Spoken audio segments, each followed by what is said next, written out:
Viewers আসসালামু আলাইকুম। আজকে আমরা কথা বলবো হচ্ছে গিয়ে ওয়াজ এবং হ্যাড নিয়ে।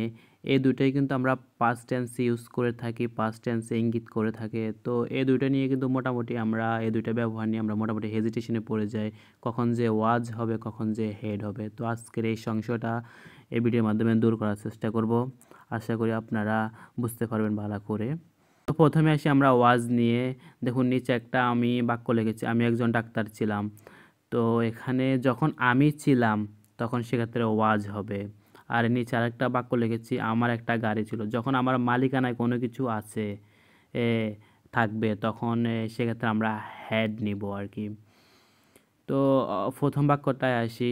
প্রথমত স্ট্রাকচার অনুযায়ী আমাদেরকে সাবজেক্টটা লিখে নিতে হয়। সাবজেক্ট তো বাকি যার সম্বন্ধে কোনো কিছু বলা হয় সে হচ্ছে গিয়ে সাবজেক্ট। যেহেতু আমি আমার সম্বন্ধে বলা হচ্ছে সেজন্য আই নিচ্ছি। আই তারপর হচ্ছে গিয়ে বার্বটা লিখে নিতে হবে। তো বার্ব আমরা এখানে ওয়াজ নিচ্ছি। আই ওয়াজ, যেহেতু আমি ছিলাম সেজন্য আমি এখানে ওয়াজ হচ্ছে আর কি। যেমন আমি একজন শিক্ষক ছিলাম তখনই কিন্তু এখানে ওয়াজ হবে। আমি একজন পাইলট ছিলাম তখন এখানে ওয়াজ হবে। বাট যখন আমার মালিকানা ছিল আর কি, যখন আমার মালিকানা আমার একটা গরু ছিল তখন সেক্ষেত্রে আমরা হ্যাড ইউজ করবো, এটা মনে রাখবো। I was a doctor.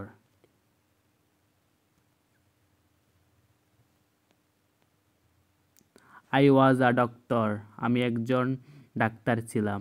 তো পরের বাক্যটা আসি। তো পরেরটা হচ্ছে গিয়ে আমরা সাবজেক্টটা লিখে নিতে হবে। যেহেতু আমার রয়েছে তো সেজন্য আই নিচ্ছি। আই তারপরে যে এখানে আমি আগে বলেছি যেহেতু আমার মালিকানা ছিল তো সেক্ষেত্রে আমরা ওয়াজ নয় হ্যাড ইউজ করব। আই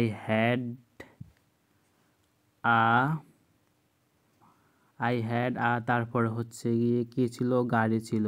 তো লিখতে পারি কার।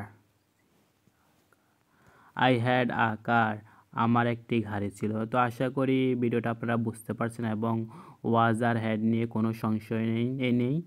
তো যদি বুঝতে কোথাও অসুবিধা হয় তাহলে কমেন্ট করে জানতে পারেন। ধন্যবাদ, আসসালামু আলাইকুম।